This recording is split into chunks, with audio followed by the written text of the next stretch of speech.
बुढ़ापा और जवानी। ये कथा उस पुरुष की है जो जवानी तक एक कुंठा से ग्रसित होकर जीता है कि आज्ञाकारी बनना और अपने आत्मसम्मान की बलि चढ़ाना चाहिए या नहीं। उसने दोनों को ही अपने जीवन में समान महत्व देकर द्वंद्व में जीवन बिताया और अपनी कुंठित जवानी को बुढ़ापे की उस अंधेरी कोठरी में कैद कर लिया जहाँ स्त्री छल करके अपना उल्लू सीधा करती रही। कहानी स्टार्ट होता है चैप्टर 1 से। एक ऐसा बलिष्ठ शरीर जिसकी गठीले बाजुओं में इतनी ताकत थी कि वो सांड से लड़ पड़ता था। मूँछों पर ताव देना अपनी शान समझता था। वो जिधर से गुजरता हर एक की निगाहें उसे घूरती और अगर औरतें होती तो कहती, देखो छुट्टा सांड जा रहा है, कोई नकेल कसने वाले को तो बुलाओ। तो वो मुस्कुराकर कहता, चाची नकेल कसने वाली बोलो, जो अभी तक तो नहीं मिली है, आगे का पता नहीं। पर क्या पता वो अगर नकेल कसे ही ना तो। और बोलते बोलते औरतों की बाल्टियाँ, मटके जो मिलता उसे फोड़ और तोड़ देता। वो लोग आपस में तब कानाफूसी करती कि क्यों टोका, नासपीटी देखा, नुकसान कर गया बैल। और कमसिन लड़कियां ठहाके लगाती। कथा पढ़ने वाले ये जानना चाहेंगे कि ये जोशीला नौजवान आखिर है कौन। तो कथाकार इतना निष्ठुर नहीं कि वो पाठकों से कोई दुर्व्यवहार करे। दरअसल बिहार के गिद्धौर जिले के एक गांव की ये जीवंत कहानी है। वहाँ राजा महाराजाओं के महल, बावड़ी, कुएं और हवेली, दालान अभी तक मौजूद हैं। गिद्धौर महाराज के वंशज आज तक जीवित हैं। राज परिवारों में हजारों दास दासियां हुआ करती थीं। उसमें से एक दास बड़ा ही वफादार स्वामी भक्त था, ठाकुर साहब। ठाकुर साहब का छोटे ठाकुर की विशेष कृपा प्राप्त होती रहती। क्यों ज़्यादा कि छोटे ठाकुर बुजुर्गों का बड़ा सम्मान करते। बलवंत सिंह थे तो दास, लेकिन उनकी बूढ़ी हड्डियों में भी अकेले 5-10 से लड़ने की ताकत थी। इसी बलवंत सिंह के बेटे का नाम बलराम सिंह था।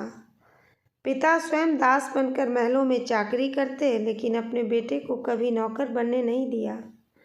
हर बाप का एक सपना होता है और वो चाहता है कि उसका बेटा कभी दास ना बने। चैप्टर 2, सुबह का समय। बलराम बचपन से गठीला और तंदुरुस्त था, लेकिन खासियत यह थी कि वह बड़ा ही मेधावी छात्र था। कहा जाता था कि उसका दिमाग प्रकाश की गति से तीव्र चलता था। गणितीय सूत्र उसे कंठाग्र हो जाते थे। अपने विद्यालय का होनहार छात्र था। एक दिन ठाकुर साहब ने बुलाया, कहा, बलराम सिंह तनिक उधर तो देखो। पिता बलवंत सिंह पसीने से तरबतर होकर गौशाले की सफाई कर रहे थे। जी ठाकुर चाचा जी, देखा हमने, हम तो मदद करना चाहते हैं, लेकिन पिताजी मदद लेते नहीं। हमारी बुढ़ापे की चौखट पर वो जवानी को दस्तक देते हैं। ठाकुर साहब ने कहा, पिता कुछ बोलते नहीं तो इसका ये मतलब नहीं कि वो तुम्हारी मदद नहीं चाहते। मदद शारीरिक श्रम के रूप में करना जरूरी नहीं है। किसी भी तरह की मानसिक मदद शांति प्रदान करने में कारगर सिद्ध होती है। बलवंत सिंह आजकल खामोश रहता है। ये सुनकर बलराम सोच में पड़ गया। आखिर चिंता की क्या बात है पिताजी, माँ से भी आजकल बात कम ही करते हैं। बलराम को ठाकुर साहब की बात कचूटती रही। तो वो इतना तंदुरुस्त था कि उसमें 5 हाथियों का बल था, लेकिन सिवाय मूँछों पे ताव देने के वो कुछ नहीं कर पा रहा था। चैप्टर 3। बलराम सोच में डूबा रहा। सामने माँ ने थाली में मक्के की रोटी और प्याज की चटनी तो परोसी, लेकिन सरसों का साग नहीं था। उसने सोचा, माँ तो हमेशा सरसों का साग बनाती है, आज क्यों नहीं। माँ ने तुरंत भांप लिया, कहा, आज सरिता नहीं आई साग लेकर, ना जाने कब खेत गई और अब तक नहीं लौटी। तू उससे पहले आ गया तो मैंने ना थाली परोस दी, ये सोचकर कि भूखा होगा। कोई बात नहीं माँ, ये कहकर उसने निवाला तोड़ा ही था कि सरिता की बेटी, जो मुश्किल से 17-18 साल की रही होगी, बोली, लो चाची, आज मैं ही साग तोड़कर खेत से लाई। माई तो आज उठने से रहा। बापू ने ताड़ी पीकर नशे में धुत होकर बहुत मारा है। भाई अधमरी पड़ी है। इतने में बलराम ने निवाला मुंह में लिया ही था कि गंभीर मुद्रा में उसे बैठने का इशारा कर खाने की थाली को प्रणाम करके उठा और बोला, चल तू बता, कहाँ है तेरा बापू? पीकर औरत को मारता है। कायर, आज मर्द से पाला पड़ा है। पीछे पीछे माँ भागी आ रही थी। तुझे क्या, उसके मर्द ने मारा है, मियाँ बीवी की बात है, तुझे क्या पड़ी है? चल घर चल, खाने को ऐसे नहीं छोड़ते। तब बलराम ने कहा, नहीं माँ, मेरे बाजुओं ने कई दिन से किसी को कसकर निचोड़ा नहीं है। ये औरत जात को कमज़ोर समझकर पीटता है। सरिता काकी मेरी भी कुछ लगती हैं। जैसे ही ये शब्द फूटे थे कि बलराम की माँ के आंसू बरसने लगे और उसका पीछा छोड़ दबे पांव अपने आंगन में आकर कमरे की कुंडी लगाकर सिसकने लगी। सोचा कि आज न जाने क्या हो जाएगा। सच का पता बलराम को लगेगा तो अनर्थ हो जाएगा। बलराम जवानी की जोश में नए उन्माद से भरा था। जाते ही उसके बाप से पूछा, बता तूने सरिता काकी को क्यों मारा? उसने जवाब दिया, बाबू, ये औरत नमक हराम है। जिस थाली में खाया उसी में छेद किया। बलराम ने कसकर पकड़ रखा था उसकी गर्दन को। सरिता काकी ने क्या किया है? तब वो बोला, बाबू ये मत पूछो, ये औरत जात के नाम पर कलंक है, इसी से पूछो, यही बताएगी। सरिता दर्द से करा उठी, बोली, नहीं बलराम बेटा, मैंने ना कोई चोरी नहीं की। कल वो साग देने आपके आंगन में गई थी तो देखा तुलसी चौरे के पास घास फूस उगाए हैं, वहीं कचिया थी मेरे पास तो घास काट दिए मैंने। कैसे और कब आपकी माँ की पायल मेरे टोकरे में आ गई ये ना देख सकी। घर आई तो टोकरे में पायल को उसने देखा और पहचान लिया कि ये झांझर तो बलराम की अम्मा की है, क्योंकि सबके सामने ही छोटे ठाकुर की दुल्हन ने अपने बेटे के छठी पर बलवंत दादा को ये झांझर दी थी। बलराम की अम्मा को दे देना, उसी ने तो कहा था कि रानी जी को बेटा होगा, और ये चोरनी सरिता वो झांझर चोरी कर ले आई। इस भारी झांझर को तो गिद्धौर का सिपाही भी पहचानता होगा। इसे हमने कारागार की हवा नहीं खिलाई, यही बहुत है। तब बलराम ने कहा, काका, फिर भी हाथ नहीं उठाना चाहिए था। सरिता काकी जानबूझकर ऐसा क्यों करेंगी? चैप्टर 5। सरिता काकी के पांव छूकर और आराम करने की नसीहत देकर बलराम वो झांझर लेकर घर आ गया और झांझर माँ को देखकर खुश हो गया। झांझर पाकर वो खुश होने का दिखावा तो कर रही थी, लेकिन असली खुशी चेहरे से गायब थी। बलराम ने सारी कथा सुना दी, लेकिन माँ फिर भी उदास थी। तब बलराम ने कहा कि माँ, उधर पिताजी उदास थे गौशाला में, इधर तुम भी, क्या बात है, तुम दोनों में भी कोई अनबन हुई है? तब माँ ने जवान बेटे को कहा, नहीं बेटा, हम तो बुढ़ापे की चौखट पर खड़े हैं। अब मौत का फरमान आ जाए, तू भी ब्याह कर बहुत बहू ले आता तो सारी उदासी दूर हो जाती।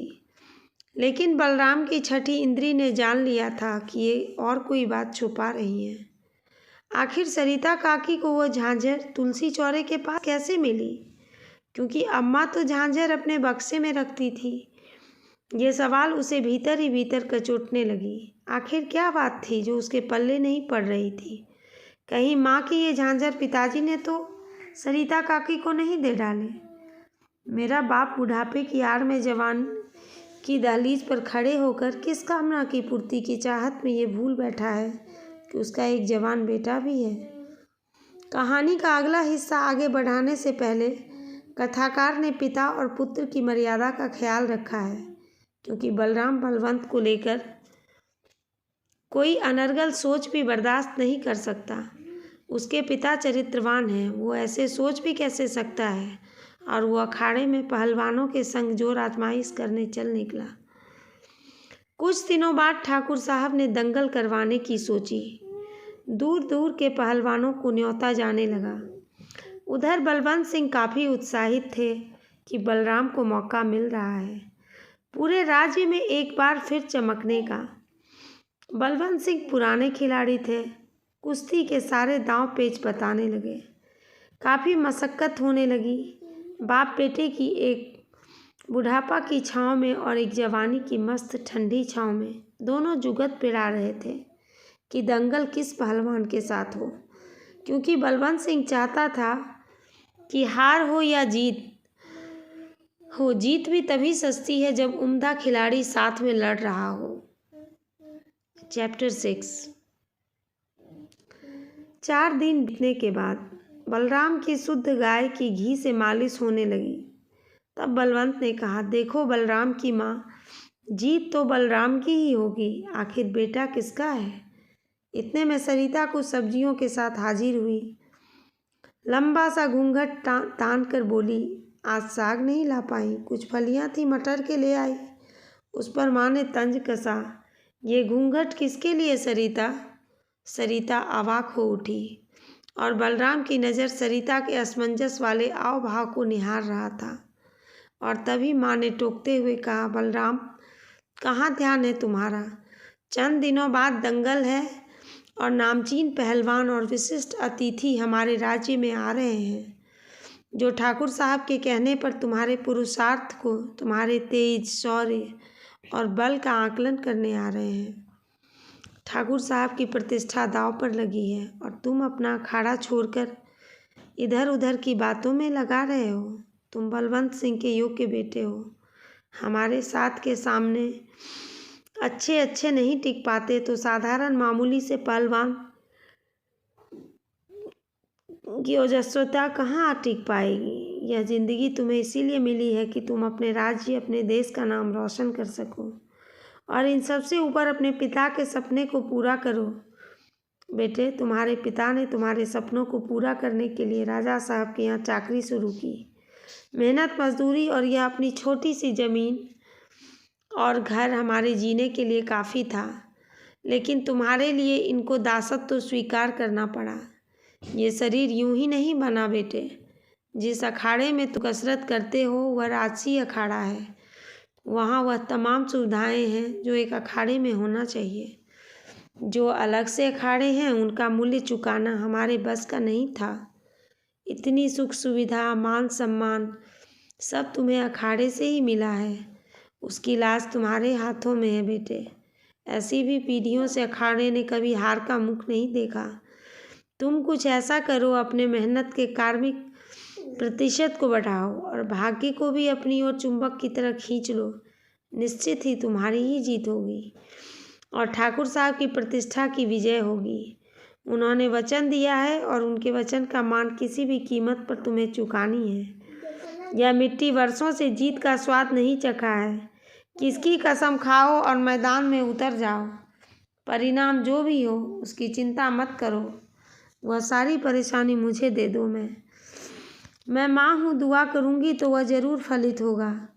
तुम बस अपने पिताजी की सीख और परिश्रम पर अपना ध्यान आत्म केंद्रित करो। यह कहकर बलराम के माथे को चूमकर अपने गृह कार्य में लग गई। बलराम माँ की बातें सुन कहीं खो गया था। उसे लग रहा था कि भगवत गीता का सिद्धांत माँ कृष्णा बनकर मेरा उत्साहवर्धन कर रही हैं, और इतनी जोश से भर उठा और उत्साह से अखाड़े की ओर चल दिया। जाते ही पिता बलवंत के मुकद्दर को माथे से चूम कर लगाया और अपनी मूँछों पर ताव देकर मल्ल युद्ध करने लगा। राज्य के सारे पहलवान उसके सामने बौने साबित हो रहे थे। कोई भी नहीं बचा था जो बलराम से टक्कर ले सके। आखिरकार वह थक चुका था, यह सोचकर कि उसे और मेहनत करने के लिए टक्कर का पहलवान चाहिए। कुछ मज़ा नहीं आ रहा था। इतनी देर में ठाकुर साहब अपने दास बने मित्र बलवंत सिंह के साथ अखाड़े आ पहुँचे। वहाँ इतनी मेहनत करते देख बलराम को खुश हो गए। ठाकुर साहब ने पूछा, बलराम कैसे हो?